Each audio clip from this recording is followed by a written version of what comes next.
अब तक हमने इससे पहले टाइप ऑफ डिसेबिलिटी की बात कर ली थी, उसके कॉजेस की बात कर ली थी। और अब हम बात करेंगे टाइप ऑफ डिसऑर्डर की, कि टाइप ऑफ डिसऑर्डर के डिसऑर्डर्स क्या होते हैं और किस किस प्रकार के होते हैं। डिसऑर्डर्स की डेफिनेशन हमने जान ली थी। अब बात करते हैं यहाँ पर कि डिसऑर्डर्स कितने प्रकार के होते हैं। आपके सामने हमारे पास यहाँ 5 प्रकार के डिसऑर्डर्स दिए हुए हैं। पहला डिसऑर्डर है attention defeat hyper activity disorder, यानी कि इसकी शॉर्ट फॉर्म देखिए तो ADHD। ठीक है। नेक्स्ट है हमारे पास सेंसरी प्रोसेसिंग डिसऑर्डर SPD, यानी कि सेंसस से रिलेटेड जो डिसऑर्डर्स हो जाते हैं उन्हें सेंसरी प्रोसेसिंग डिसऑर्डर कहा जाता है। नेक्स्ट है हमारा ऑटिज्म स्पेक्ट्रम डिसऑर्डर, यह भी एक न्यूरोलॉजिकल है जिससे हम इंटर रिलेशंस जो होते हैं हमारे सोसाइटी के बीच में वो हमारा कम होता है। जैसे हम कहते हैं कि जो गुमसुम बैठे रहते हैं, जो बच्चे ऐसे होते हैं उनमें ऐसी बीमारी देखने को, ऐसा डिसऑर्डर देखने को मिलता है जिसे हम ASD के नाम से जानते हैं। नेक्स्ट है ऑपोजिशनल डिफेंड डिसऑर्डर, यानी कि हर चीज का अपोज होना, हर चीज को उल्टा कहना, किसी की बात ना कहना, किसी की बात को ना सुनना और उस चीज का उल्टा कहना, ऐसा डिसऑर्डर देखा जाता है तो ODD के नाम से जाना जाता है। नेक्स्ट है ऑब्सेसिव कंपल्सिव डिसऑर्डर, किसी काम को बार बार करना, ऑब्सेसिव यानी कि दोहराना, किसी काम को कंपल्सिव बार बार करना OCD डिसऑर्डर कहलाता है। बात करते हैं हम सबसे पहले अटेंशन डिफिट, यानी कि जैसे कि नाम से समझ में आ रहा है अटेंशन डिफिट या फिर हाइपर एक्टिविटी डिसऑर्डर, किसी चीज में डिफिट यानी कि अटेंशन करने में उसको दिक्कत होना या फिर और उसी दिक्कत के चलते उसको हाइपर एक्टिविटी के अंदर उसका इन्वॉल्व हो जाना, और ऐसा जो डिसऑर्डर्स होता है उसे हम ADHD के नाम से जानते हैं। बात करते हैं पहले की ADHD यानी कि attention defeat hyper activity disorder. ADHD is one of the most common neuro development disorder, ये एक प्रकार का कॉमन न्यूरो डेवलपमेंट डिसऑर्डर है, यानी कि हमारी जो न्यूरोलॉजिक सिस्टम से जुड़ा हुआ है ऐसा एक डिसऑर्डर होता है बच्चों चाइल्डहुड उम्र के अंदर।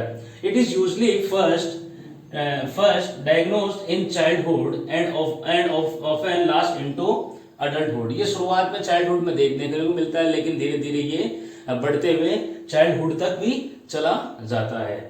चिल्ड्रंस विद ADHD में हैव ट्रबल, जिन बच्चों को ADHD होता है वो कई प्रकार की चीजों से ट्रबल्ड को फेस करते हैं, प्रॉब्लम आती है, जैसे कि पेइंग अटेंशन, किसी चीज पे ध्यान नहीं दे पाना, इनमें ट्रबल्ड आती है। ठीक है, ध्यान देने में उसको ट्रबल्ड आती है। एंड कंट्रोलिंग इम्पल्सिव बिहेवियर, और अपने इम्पल्सिव बिहेवियर को कंट्रोल नहीं कर पाता है, नतीजा नहीं जानता है कि इसका नतीजा क्या होता है और वो ऐसे काम कर देता है। बिहेवियर एंड एक्टिविटीज, ऐसी एक्टिविटीज भी वो कर लेता है जिनके नतीजे उनको नहीं मालूम होता है। तो ये चीज होती है ADHD। तो इस प्रकार का जो डिसऑर्डर्स पाया जाता है जिसे हम attention defeat hyper activity disorder कहते हैं। इसको नोट कीजिए, इसके बाद इसके कुछ कॉजेस की बात करें।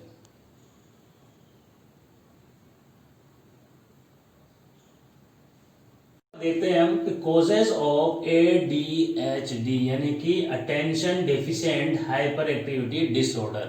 इसके कुछ कॉजेज होते हैं, यानी कि ये जो hyper deficient hyper activity disorder जो होता है ये किस वजह से होता है जान लेते हैं पहले। कि सबसे पहला पॉइंट है जेनेटिक फैक्टर। जेनेटिक फैक्टर क्या होता है? A factor that is transferred from genes from parents to their children. ऐसा फैक्टर जो अपने पेरेंट्स से अपने चिल्ड्रन में जो जीन्स ट्रांसफर होता है, ऐसे फैक्टर को हम जेनेटिक फैक्टर कहते हैं।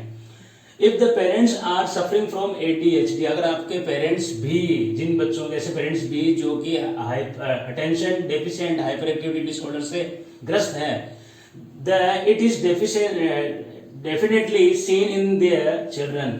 तो ऐसे जो चांस है, यानी कि ADHD है, ये भी उनके बच्चों में देखने को मिलता है। तो जेनेटिक फैक्टर भी इसका एक कोज है कि जेनेटिक फैक्टर से भी ये बीमारी एक पीढ़ी से दूसरी पीढ़ी में ट्रांसफर हो सकती है। अगली बात करते हैं ब्रेन इंजरी की। Brain injury, when babies brain is damage before और आफ्टर द बर्थ, कुछ जन्म से पहले या जन्म के बाद में अगर बेबी, छोटे बच्चे के अगर सिर पे अगर लग जाती है, ब्रेन पे लग जाती है, this could make the babies more likely to develop ADHD later on. तो बाद में ये जो चोट है ये ADHD में बदल सकती है, जिससे कि वो किसी चीज पे फोकस करने में उसको समस्या हो सकती है, अटेंशन डिफिट उसको हो सकता है। लो बर्थ वेट, जन्म के दौरान जब जिस बच्चे का वेट कम होता है उनको भी ये समस्या रहती है। It is observed that children with low birth weight are more likely to develop ADHD। ये ऑब्जर्व किया गया है कि जो जिन बच्चों का वजन मात्रा से भी अधिक कम होता है बर्थ के टाइम पर, तो उनमें ये ADHD होने की संभावना बढ़ जाती है। डाइट दूसरी चीज है, नेक्स्ट है हमारी डाइट, यानी कि बैलेंस डाइट का होना बहुत जरूरी है। There are a number of evidence, इसके कई सारे सबूत मिले हैं, which show that taking a particular type of food, जो कि ये कहते हैं कि कई इंसान केवल एक ही प्रकार का खाना खाते हैं, या फिर और फूड एडिटिव प्लेस, या फिर हर बार कोई ऐसी पर्टिकुलर चीज है जिसको वो अपने फूड में ऐड करके एडिटिव करके खाते हैं। Significant roles in causing ADHD, तब ऐसा जो रोल है उनका, जो एक ही प्रकार का खाने को खाना या एक खाने में एक ही चीज को बार बार डाल के खाना, ये जो रोल है, ये रोल उनको किस ओर ले जाता है, ADHD की तरफ ले जाता है। अगली चीज बात करते हैं यहाँ पर, एल्कोहल एंड तंबाकू यूज ड्यूरिंग प्रेगनेंसी, जिन वो वुमेन्स जो प्रेगनेंसी के दौरान एल्कोहल और तंबाकू का यूज करती है, उनको ADHD होने की संभावना रहती है। प्री मेच्योर डिलीवरी, और प्री मेच्योर डिलीवरी यानी कि टाइम कंप्लीट टाइम से पहले ही डिलीवरी का होना, तो ऐसे टाइम पर ADHD होने की संभावना बेबीज में बढ़ जाती है। तो ये थे कोजेस ADHD के, नोट कीजिए।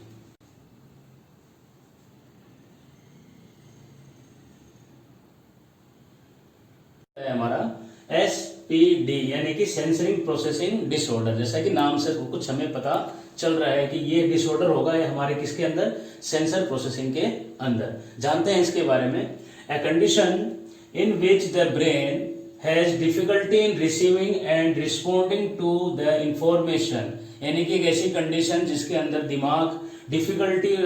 दिमाग में यानी कि ब्रेन में डिफिकल्टी हो जाती है जब वो किसी बॉडी के किसी भी कोने से किसी भी इंफॉर्मेशन को रिसीव नहीं कर पाता है और ना ही वापस उसको रिस्पॉन्ड कर पाता है। That information that comes into through the senses, जो कि अलग अलग सेंसेस से हमारे पास मैसेज आते हैं। इसका मतलब ये है कि it refers to the way that nerve system receives message from the senses, यानी कि अलग अलग जगहों से नर्व सिस्टम मैसेज को रिसीव करती है and then turn into the proper motor and behaviour response, और उसको बिहेवियर रिस्पॉन्स के अंदर बदल देती है। जैसे कि सपोज मान लीजिए पाँव में एक कांटे का लगना, जैसे ही कांटा लगता है वहां के सेंसेस हमारे दिमाग को मैसेज देते हैं और हमारा दिमाग उस इंफॉर्मेशन को रिसीव करता है और प्रॉपर जो हमारी उसके बाद हमारा जो बॉडी है वो रिस्पॉन्डिंग करती है कि हमें आगे क्या करना है। लेकिन ऐसे सिचुएशन में जिस इंसान को SPD होता है उस इंसान को ऐसी इंफॉर्मेशन दिमाग तक नहीं पहुंच पाती और ना ही दिमाग वापस उसको ऐसा रिस्पॉन्स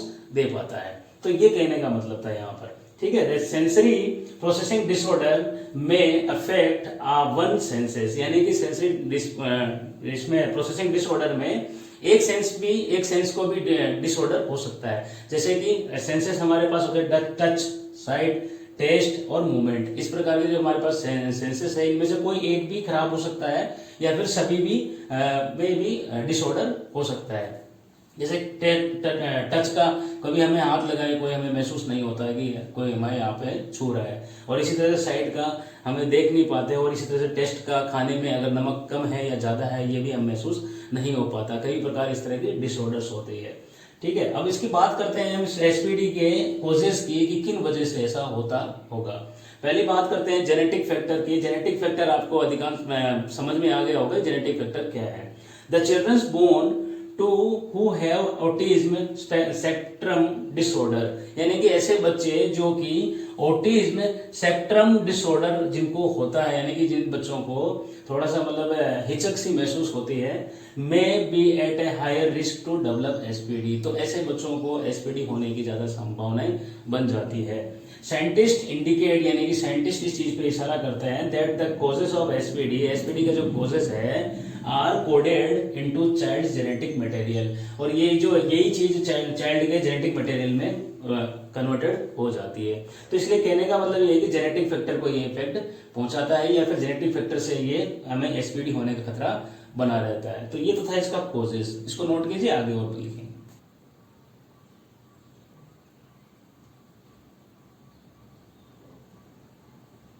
के जेनेटिक फैक्टर के बाद में बात करते हैं लो बर्थ वेट। लो बर्थ वेट होने से भी SPD की संभावनाएं बढ़ जाती है। It also considered one of the causes of sensor processing disorder, ये भी एक मुख्य कारण है लो बर्थ वेट जिसके वजह से सेंसरी प्रोसेसिंग डिसऑर्डर हो जाता है। अगली बात करते हैं इन्वायरमेंटल फैक्टर, यानी कि आसपास का जो वातावरण है या जिस वातावरण में आपकी परवरिश हुई है वो भी एक इसका एक मेजर कोज बनता है।